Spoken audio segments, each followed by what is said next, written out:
আসসালামু আলাইকুম প্রিয় দর্শক শ্রোতা। আমি আজকে একটা ডিভাইস তৈরি করছি।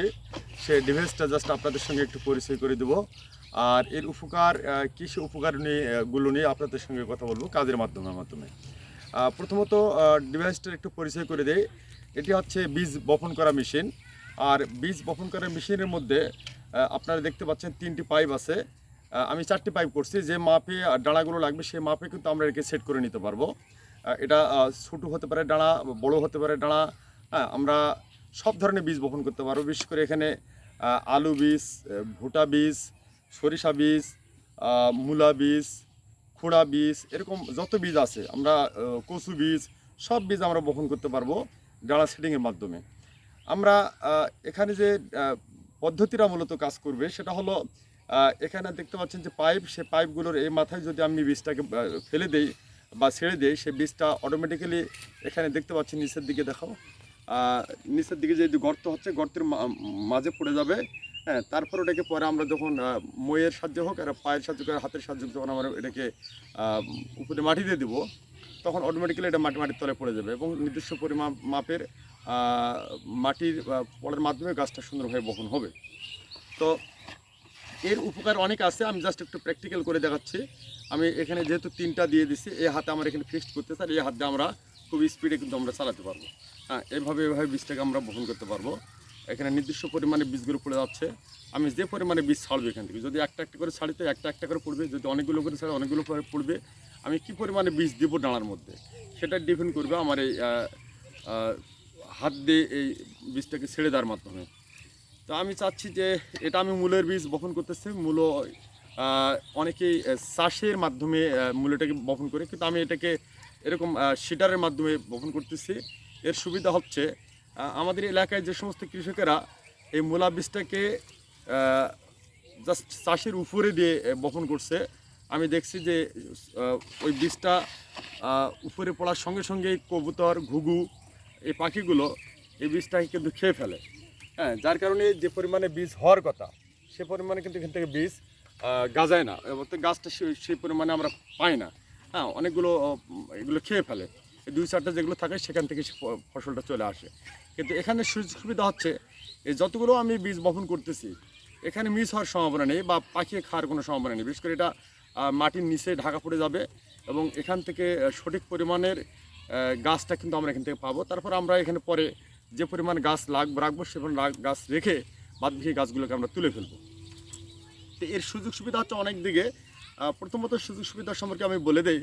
এই সারিবদ্ধভাবে যখন আমরা গাছগুলোকে বা বীজটাকে বহন করতেছি, তখন নির্দিষ্ট একটি সারি থাকতেছে। সেই সারির মাধ্যমে দেখতে পাচ্ছেন একটি সারি থাকতেছে। সেই সারির মধ্যে যে ঘাসগুলো হবে সেই ঘাসগুলোকে আমরা অতি সহজে, আরেকটা ডিভাইস আমার আছে, সেই মেশিনের সাহায্যে ঘাসগুলোকে আমরা অতি সহজে এখান থেকে তুলে দিতে পারবো। হ্যাঁ, এই ঘাসগুলোকে যত আমরা স্পিডে তুলে দিতে পারবো তত আমাদের শ্রম সাশ্রয় হবে এবং আমাদের খরচ কম হবে। আমরা জানি যে 1 বিঘা মাটি যদি আমরা মানুষের মাধ্যমে, শ্রমের মাধ্যমে যদি আমরা নিড়ানোর কাজটা করি, তাহলে সেখান থেকে প্রচুর পরিমাণের খরচ হয়।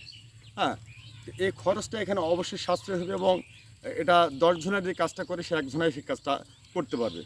তো এই হলো মোটামুটি সুযোগ সুবিধা। পাশাপাশি আরও সুযোগ সুবিধা আছে, যেমন নির্দিষ্ট ব্যবধানে যদি কোনো একটা বীজ থাকে, তাহলে অবশ্যই সেই বীজটার যে গ্রোথ, সেই গ্রোথটা অবশ্যই সে ভালো হবে এবং সেই গ্রোথের মাধ্যমে সেই বীজটাকে আমরা সঠিক মাপের একটা মানে ফর্ম আমরা দিতে পারবো এবং সেই বীজটা একটা ভালো গ্রোথ পাবে আর কি। তো এই হলো মোটামুটি সুযোগ সুবিধা। আরও অনেক সুযোগ সুবিধা আছে, সেই সুযোগ সুবিধাগুলো সম্পর্কে আপনারা অবশ্যই ভাববেন, দেখবেন যে আসলে আর কী কী সুযোগ সুবিধা হতে পারে। তো আমার চিন্তাভাবনা হচ্ছে এটাকে যদি ব্যাপক আকারে আমরা এখানে প্রচলন ঘটাতে পারি, তাহলে কৃষকের যেমন উপকার হবে, কৃষিক্ষেত্রে তেমন মানে চরম উপকার সাধিত হবে। আমরা চাচ্ছি যে বাংলাদেশের মধ্যে কৃষি এখনও অনুন্নত ব্যবস্থায় আছে। আমরা যদি চীন, জাপানের দিকে লক্ষ্য করি, তাদের কৃষি অনেক উন্নত, তারা অনেকটা যন্ত্রের সাহায্যে তাদের কৃষি কার্যক্রম সম্পাদন করে থাকে। কিন্তু এখন আমরা বাংলাদেশিরা আমাদের এই কৃষি কাজটাকে এখন আমরা যন্ত্রের মাধ্যমে আমরা করতে পারিনি। এখন আমাদের যে ম্যানুয়াল সিস্টেম, সেই সিস্টেমে আমরা চলে আমাদের অনেকটাই রয়ে গেছে আর কি। আমরা চাচ্ছি এই কৃষি ব্যবস্থার একটা চরম উন্নতি সাধন করুক, উৎকর্ষ সাধন করুক, করার মাধ্যমে বাংলাদেশ কৃষির একটা বৈপ্লবিক উন্নতি হোক। তো এই হলো মোটামুটি আমার ডিভাইস সম্পর্কে আপনাদের জাস্ট একটা পরিচয় করে দেওয়ানো পর্ব। এখন আমি কিভাবে ডিভাইসটা তৈরি করছি সে সম্পর্কে একটু আপনাদের মানে দেখিয়ে দিই। বিশেষ করে হ্যাঁ, এখন পোজ দাও।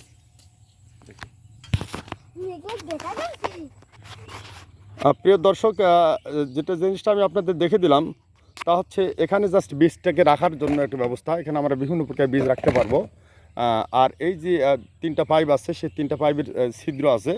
হ্যাঁ, এই ছিদ্র দিয়ে যদি আমরা কোনো বীজটাকে আমরা এখানে ছেড়ে দিই, তাহলে সেই বীজটা অটোমেটিক্যালি নিচের দিকে চলে যাবে এবং নিচ থেকে চলে যায় বীজটা আমাদের ডালার মধ্যে পড়ে যাবে। আর এখানে দেখতে পাচ্ছেন, একটু উল্টে দেখে দিই আপনাদের।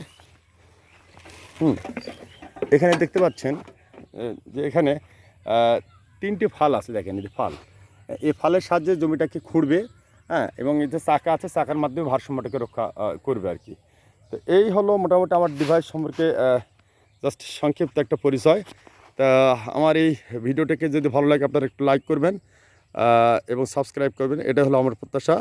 তো সবাই ভালো থাকেন, ধন্যবাদ।